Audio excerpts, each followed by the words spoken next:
장윤선의 주간 이슈입니다. 이번 한 주 어떤 소식이 가장 뜨거웠을까? 또 미처 못다한 이야기는 뭘까? 좀 살펴보겠습니다. 장윤선 정치 전문 기자 나오셨습니다. 어서 오십시오. 네, 안녕하세요. 반갑습니다. 네. 자, 기자 둘이 마주 앉았는데 한국의 언론 자유 지수는 47위로 4계단 떨어졌다라는 소식부터 시작을 해야 될 것 같습니다. 아유, 많이 슬픕니다. 예. 어찌됐든 윤석열 정부 처음 출범할 때 공정과 상식 그리고 예. 워낙 자유를 강조를 많이 하셨기 때문에 네. 다른 것은 몰라도 수정헌법 1조에 있는 표현의 자유만큼은 강렬하게 지켜주시지 않을까라는 기대를 했었는데 예. 표현의 자유가 많이 위축되고 있고 특히 언론 보도에 있어서 예. 그 특징이 매우 두드러지고 있다 이렇게 분석을 해볼 수가 있을 것 같습니다. 대표적인 게 저는 바이든 날리면 사태가 아닌가 예. 싶습니다. 한 번 딱 들으면 바이든으로 들리는데 네. 뭐 계속 다시 들어봐 달라고 그러고 결국에는 날리면 날리문 막 이렇게까지 가면서 전용기에 공영방송사 기자를 태우지 않는 최초의 사례. 대한민국 역사상 이것은 처음 있었던 사례인 것 같습니다. 예. MBC 기자에 대해서 탑승 배제 결정을 내렸고 그리고 돌아오는 비행기 안에서 원래대로 한다면 공식 브리핑 그 전용기 안에서 기자들 상대로 무슨 일이 있었고 뭐 어떻게 될 거라는 브리핑을 해줘야 되는데 평소에 친하게 지내던 기자 2명을 픽업해서 대통령과 함께 별도로 사담을 나눴다. 네, 차 한잔 마시면서 사담을. 친하기 때문에. 근데 공식적으로 브리핑을 해줘야 되는 것은 하지 않고 사적으로 만나서 사담을 했다. 도저히 이게 그러니까 공정 보도와 관련해서는 있을 수 없는 그런 일들이 벌어지고 있기 때문에 이 언론과 관련해서는 매우 심각하다라고 생각이 들고요. 또 하나는 이 대통령실 출입 기자들의 취재 제한 문제가 매우 심각합니다. 예. 앞서 말씀드린 대로 실제로 한미 한일 정상회담 이후에 그 브리핑을 안 해서 논란이 세게 됐던 것도 문제지만 최근에 보면 그동안 없던 문화가 생겼어요. 브리핑 맨 위에 동자료는 보도 편의를 위해 제공하는 것으로 어떠한 형태로의 외부 공유도 일체 금지합니다. 외부 공유를 예. 중지한다. 네. 금지한다. 네. 브리핑 자료인데 외부에 얘기를 하면 안 되는 거죠. 유출 시 그에 따른 법적 책임이 따를 수 있음을 알려드립니다. 기자한테 자료를 주면서 절대로 이거 기사 쓸 생각하지 마. 당신만 알고 있어. 이런 얘기를 하는 거거든요. 예. 근데 이게 사실은 브리핑이라는 게 널리 전파해야 되는 의미가 있는 건데 머리 위에 이게 딱 걸려 있으니까 기자들은 그걸 받는 순간 심리적으로 위축이 된다 그래요. 그래서 이거 나만 잘 써야지 혹여 돌리거나 이러면 안 된다라는 판단을 하게 된다는 건데 전 그게 굉장히 심각하다. 근데 기본적으로 윤석열 대통령이 검사 출신이고 사실 사회생활이라는 거를 검사밖에 해본 적이 없으신 분이잖아요. 근데 검사 시절에 기자들을 많이 만났을 텐데 이른바 대한민국 뭐 김만배 사태를 통해서도 확인되듯이 이게 법조 기자단의 문제와 폐단과 이런 것은 우리 언론단체들이 무수히 지적을 했었는데 그 문법에 익숙한 것 아닌가. 그 검사가 주고 기자는 받아쓰고 이런 패턴이 익숙해져 있기 때문에 그렇게 관리를 하고 싶었던 것 같습니다. 그렇지만 이게 여의도나 뭐 국회 혹은 또 대통령실로 넘어오면 일단 기자들이 너무 많고요. 네. 정보 통제도 불가능하고 뭐 누가 어디에 무슨 일을 했는지를 확인하기도 어려운데 그런 방식으로 계속 하려다 보니까 이게 계속 사고가 나는 거 아닌가라는 생각이 좀 듭니다. 그런데 또 한 가지 제가 드리고 싶은 말씀은 윤석열 정부 시대에 진보 보수가 별로 의미가 없어졌어요. 그러니까 과거에는 그래도 진보 보수 나눠서 정책 토론을 하거나 그 입장과 관련해서 어떻게 다른지 확인할 수 있었는데 요새는 그냥 상식과 몰상식. 합리와 불합리 뭐 이런 방식으로 나눠져서 토론을 하니까 제대로 된 저널리즘이 구현되고 있다. 이렇게 보기 어렵습니다. 고민을 얘기해 주셨는데 사실 미디어 리터러시나 뉴스 리터러시 때문에 강연할 일이 많아서 자료를 뒤지다 보면 예전에는 첫 마디가 어떤 사안에 대해서 그림을 제대로 그려보고 싶으면 진보신문과 보수신문을 같은 아이템에 대해서 나란히 놓고 비교해 보시면 됩니다라는데 그게 의미가 이제 없어요. 그러니까 그런 의미가 없어졌어요. 근데 대통령실 자료가 그렇게 나오는데 기자들은 그 공원에서 만나갖고 그렇게 환하게 웃으면서 셀카를 찍고 뭐 김떡순을 먹고 그랬단 말이에요. 그런데 이것도 보니까 제가 취재를 해보니까 깜짝 오찬이 화제다라는 기사가 막 나오지 않았습니까? 그래서 실제로 그랬나? 그랬더니 그건 아니었던 것 같고요. 대통령실하고 출입 간사단이 있습니다. 그러니까 신문, 방송, 인터넷, 영상, 사진 이렇게 그렇죠. 분야별로 간사단이 예. 있고 그 간사단 밑에 기자단이 이렇게 있는 것인데 그렇게 간사들끼리는 미리 알고 있었다고 예. 그래요. 그래서 실제 깜짝 오찬이라고는 하지만 사실은 미리 준비가 됐었던 회담, 그러니까 간담회 아니었냐라는 네. 얘기가 나오고 있고요. 취임 1주년이신데라고 하는 얘기에 대해서 뭐 자화자찬하는 1주년 행사 그런 거 국민한테 예의가 아닙니다라고 하는데 취임 1주년을 맞아서 자기의 성과에 대해서 공과를 분명히 얘기하면 기자들이 질문을 따지고 들고 이걸 얘기하는 건데 그게 불편한 거죠. 잘못하신 그러니까 것 그냥 예, 이렇게 여러분들이랑 모여가지고 맥주나 한잔 하면서 이런 얘기나 하는 그런 간담회면 모르겠지만 뭐 해야 되겠냐, 그러니까 안 하겠다라는 인상이 강합니다. 그렇지만 취임 1주년 기자회견은 매우 중요한 거고요. 예.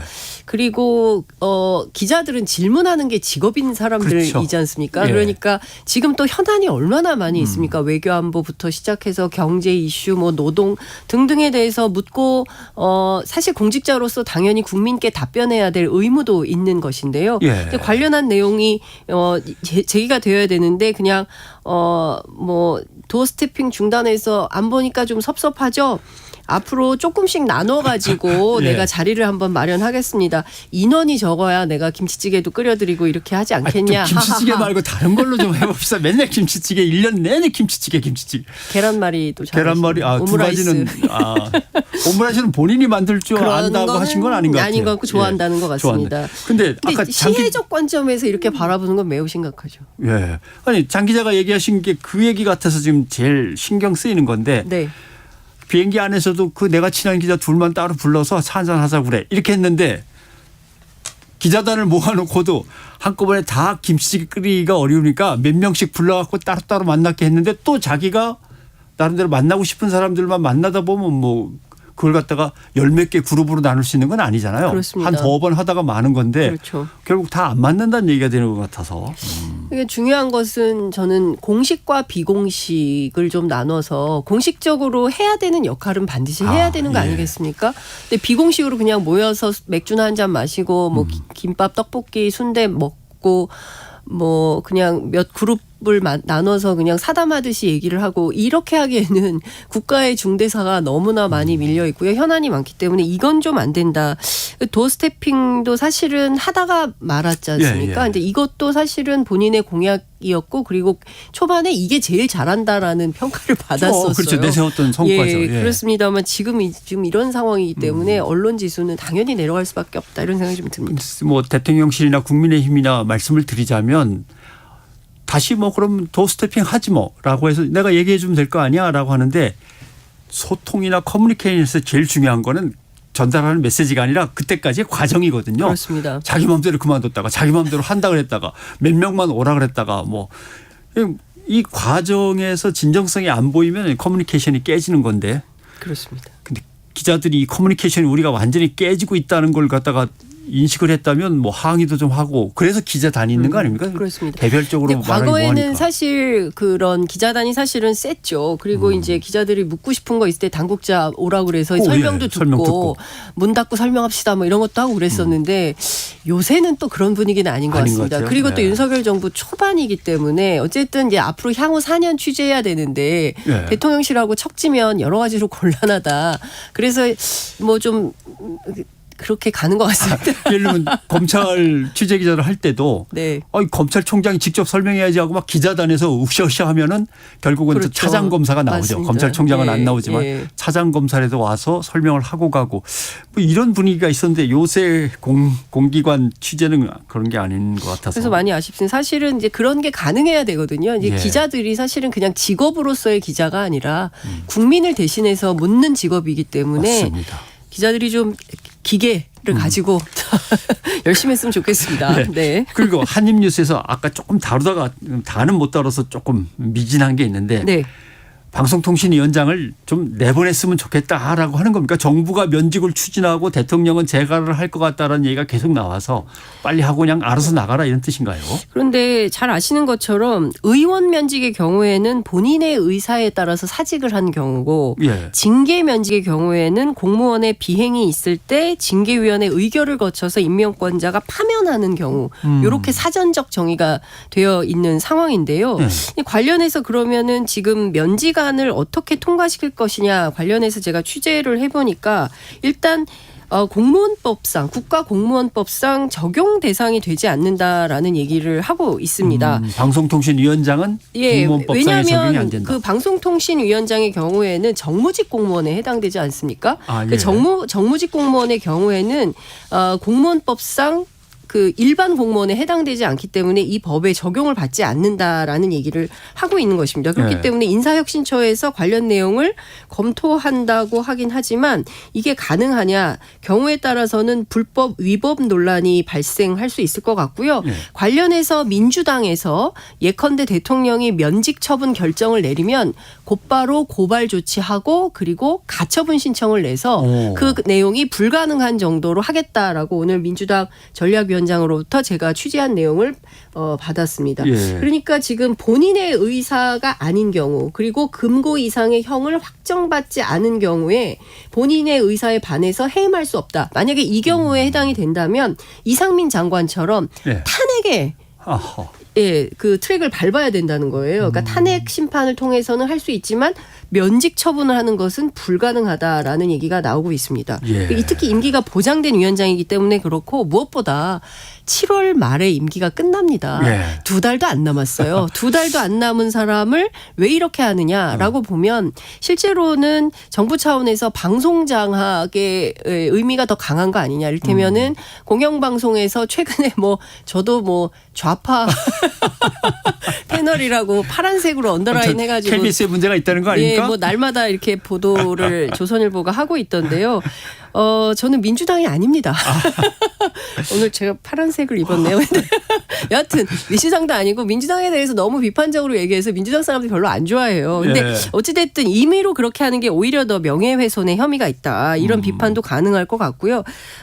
핵심만 말씀드리자면 한상혁 위원장 같은 경우에는 설령 이렇게 하고 싶다 하더라도 정부가 이런 수순을 밟았을 경우에 오히려 역풍 가능성이 매우 높다라는 네. 얘기가 나오고요. 미디어 전문가들 사이에서도 관련된 지적들이 나옵니다.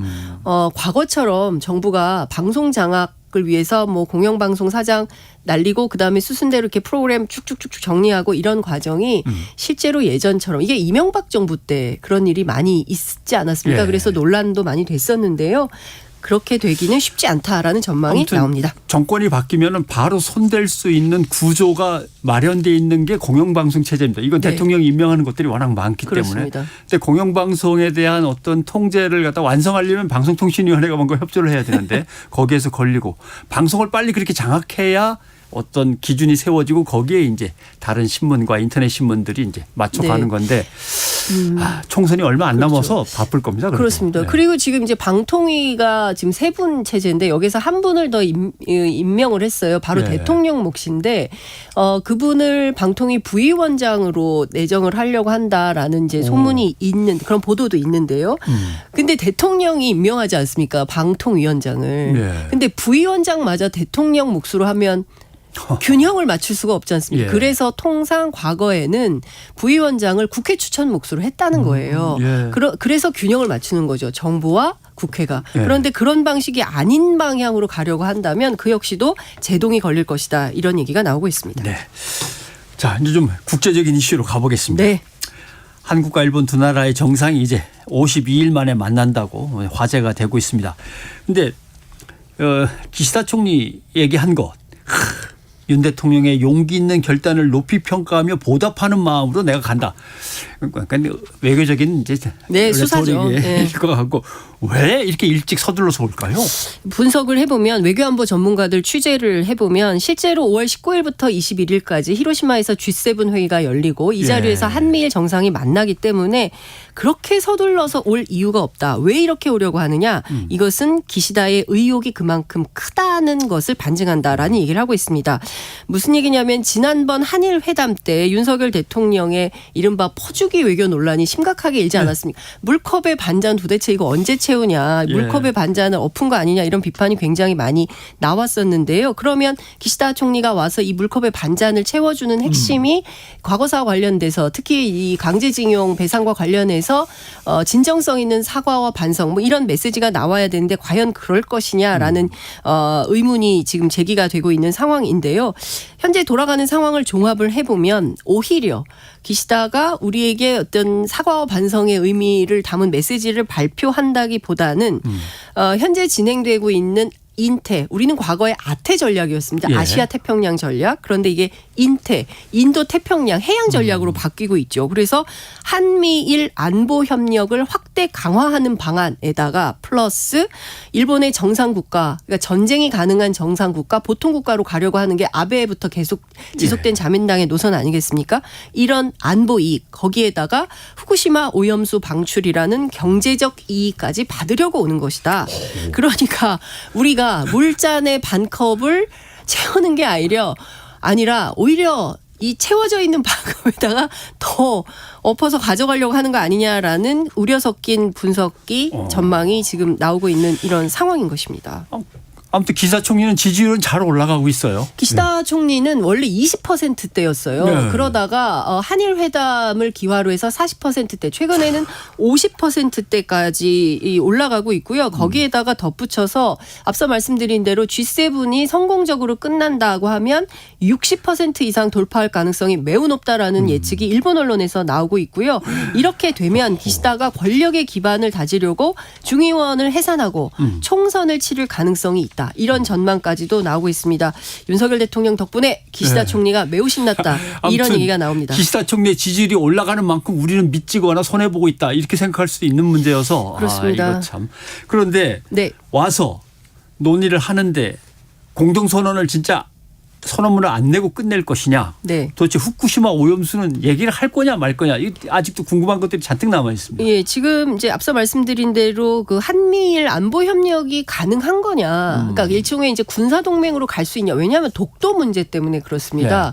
뭐 전용기 의원이 독도를 방문해서 또 다른 논란을 빚고 있기도 합니다만 우리 군이 현재의 위협과 미래의 위협에 대비해서 늘 군사 작전을 대비하고 있는데요. 현재의 위협은 분명하게 북한입니다.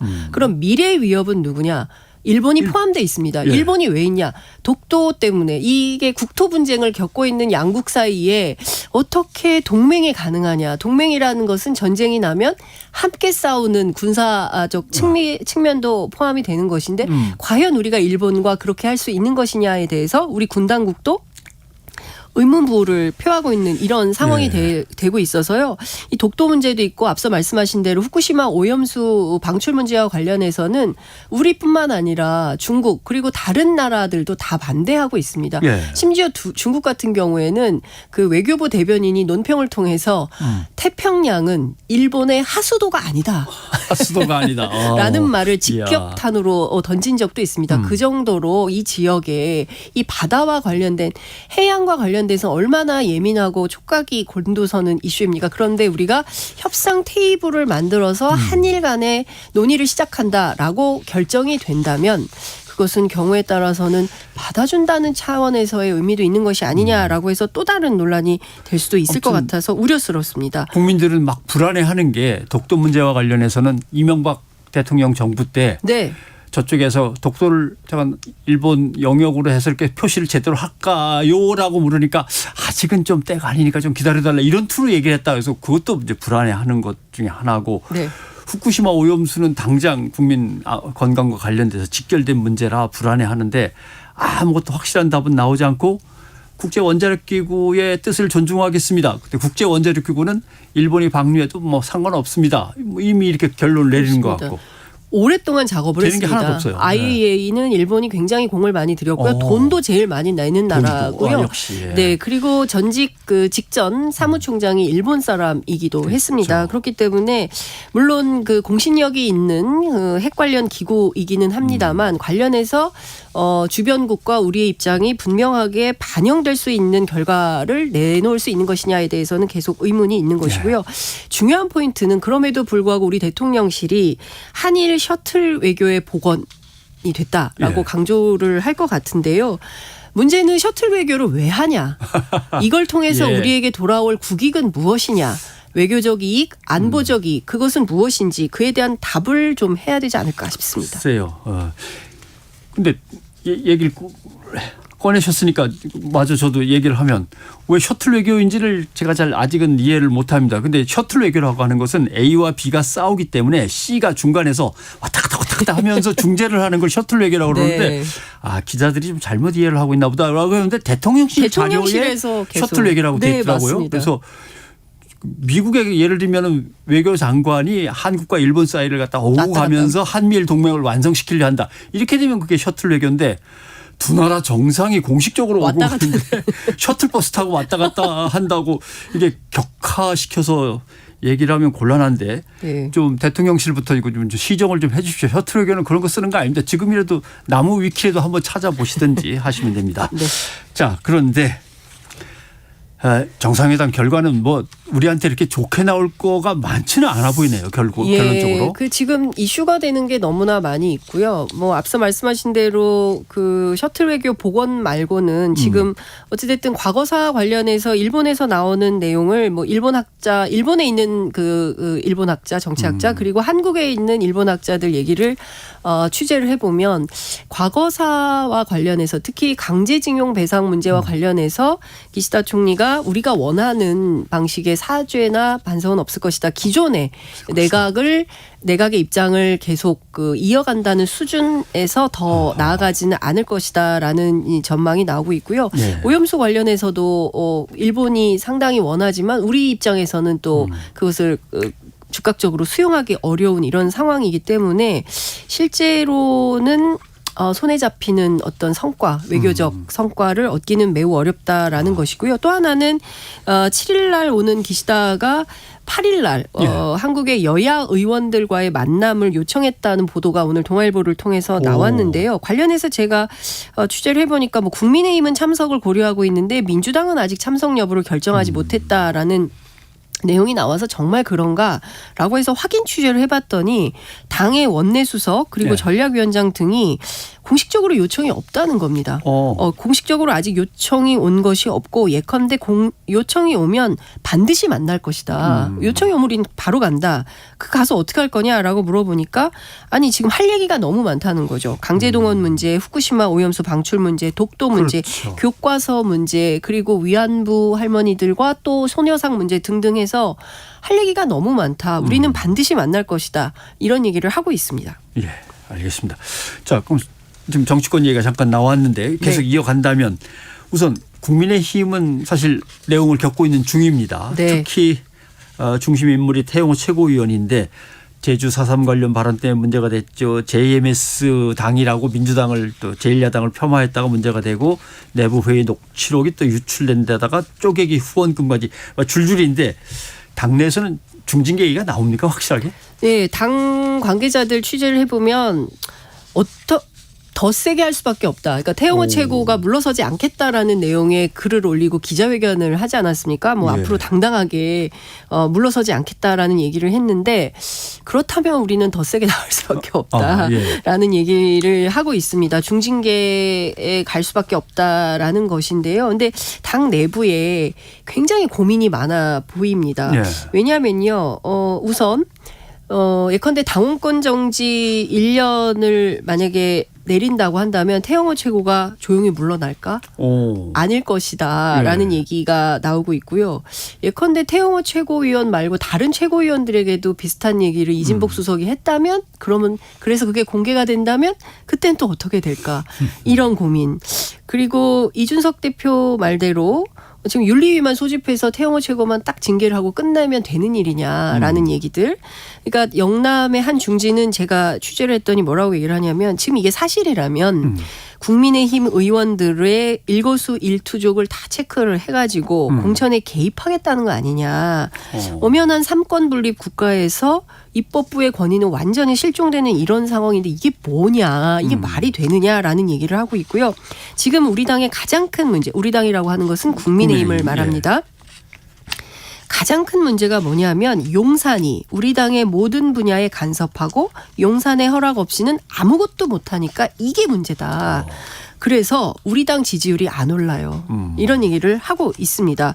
무엇보다 이런 상황이 터지면 지도부가 사실관계를 우선 따져보고 그리고 대통령 비서실에도 항의도 하고 예. 이렇게 해서 의총을 열어가지고 뭔지 보고도 좀 해주고 해야지 당이 아무 소리도 안 하고 이렇게 있는 게 말이 되느냐라는 비판이 특히 3선 이상의 중진들 사이에서 예, 이거 정상적이지 않다라는 얘기가 나오고 있습니다. 그런데 당대표는 아니 당에서 거짓말. 후보를 경선 공천하는데 대통령 의견을 안 묻습니까? 당연히 묻는 뭐 이렇게 얘기를 할 정도니까 네. 당 지도부가 이게 뭔가 좀 핀트를 잘 못 맞추고 있는 것 같은데. 그렇군요. 예. 또 하나는 이런 얘기를 합니다. 지금 당원권 정지가 된다 하더라도 예. 이준석 대표 사례를 복기를 해보면 당대표직은 또 계속 수행을 했거든요. 그러니까 당원권 정지가 되더라도 최고위원직은 유지가 되는 아, 예. 상황이에요. 예. 그러면 뭐가 없어지느냐. 의결권이 없어지고 발언권이 불가능해진다는 겁니다. 왜냐하면 의장이 발언권을 줘야 회의석상에서 말을 할 수 있게 되는 건데 자 그러면 태영호 최고, 김재원 최고 두 명이 의결권과 발언권이 없는 상태에서 계속 회의에 출석을 하면 그 지도부가 어떻게 되겠습니까? 또 공격을 받게 될 가능성이 높기 때문에 스스로 나가라. 예. 좀 정리해줘라. 이런 게 지도부의 입장인 것 같습니다. 사실상 식물 최고위원 될 가능성이 높기 때문에 이 비정상적인 시스템을 김기현 대표가 원하지 않을 것이다. 그래서 아마도 당분간 물론 이제 당장 8일에 기시다 총리가 와 있는 상황이기 때문에 이날 징계 결정을 해서 예. 오후 4시에 그 윤리위가 열리거든요. 이날 징계 결정을 해서 또 다른 파장을 낳을지 그렇게 하지 않고 한 이틀 있다가 할 수도 있다. 이런 얘기도 나오는데요. 여하튼 중요한 포인트는 국민의힘 내홍이 당분간 계속될 전망이다. 이렇게 라고 하는 보입니다. 거군요. 하나 좀 왜냐하면 발언이 좀 잘못 나와가지고 곤욕을 치렀던 게 또 있습니다. 5.18 민주화운동 헌법 수록 반대. 이건 이제 김재원 최고인데. 네. 예. 김재원 최고위원회 징계기까지 하면 뭐 좀 얘기가 길어질 수도 있겠습니다만은 김재원 최고위원은 진짜 어떻게 될 건가도 궁금하지만 그럼 이제 5.18이 다가오는데 네. 국민의힘은 좀 김재원 최고위원을 징계한다면 광주에 가서 뭔가 진정한 모습을 정말 보일까? 지도부라도 좀 내려갈까? 그러니까 5.18 그러니까 처음에 그 태영호 최고 사태가 터지기 전에는 예. 김재원 최고가 주목받는 징계 1인이었어요. 예. 그래서 이분은 피할 수가 없다. 왜냐하면 5.18 폄훼 발언하고 그리고 이것은 대통령의 공약이었음과 동시에 국민의힘 당원 당규에 포함이 돼 있는 내용을 훼손했기 때문에 김재원 최고 중징계 피할 수가 없고 아마도 내년 총선이 출마가 불가능한 어려워질 거다. 수준으로의 징계를 내릴 수밖에 없다. 그런데 이것을 언제까지 결정할 거냐? 5.18 이전에 끝내는 게 우리의 원칙이다. 왜냐하면 5.18 때 지도부가 내려가야 되기 때문에 이런 얘기를 했었습니다. 예. 내려가긴 할 것 같은데요. 그 진정성과 관련해서는 5.18 유족들 그리고 5.18 단체에서 어떤 반응을 보일지가 더 주목된다. 이런 말씀 드릴 수 있을 것 같습니다. 네. 아무튼 국민의힘 입장으로서는 최고위원 2명의 어떤 징계가 진행이 된다면 이제 공백도 있고 김기현 대표 체제는 지금 그렇지 않아도 불안해 보이는데 최고위원 2명 징계까지 있다면은 또 더 불안해지는 거 아닌가 이제 이런 얘기들도 많이 하고요. 예. 그래서 예컨대 사퇴를 하게 하면 다시 선거를 해야 되는 상황이 벌어질 것 같습니다. 예. 그래서 최고위원 선거를 임기 2달 만에 다시 하는 이런 상황이 벌어질 수 있을 것 당원권은 같습니다. 정지가 돼도 최고위원직은 유지가 된다는 건 참 신박한 아이디어긴 하네요. 근데 그게 관련해서 당원 당규에 명확하게 되어 있지가 않아서 예. 이것도 좀 손질이 필요하다라는 얘기도 나옵니다. 농담으로 그런 얘기 많이 하거든요. 국적은 바뀌어도 학적은 안 바뀐다고. 근데 그거랑 비슷한 것 같은 느낌이 듭니다. 예, 알겠습니다. 오늘 말씀 여기까지 듣겠습니다. 장윤선 기자였습니다. 고맙습니다. 네, 감사합니다.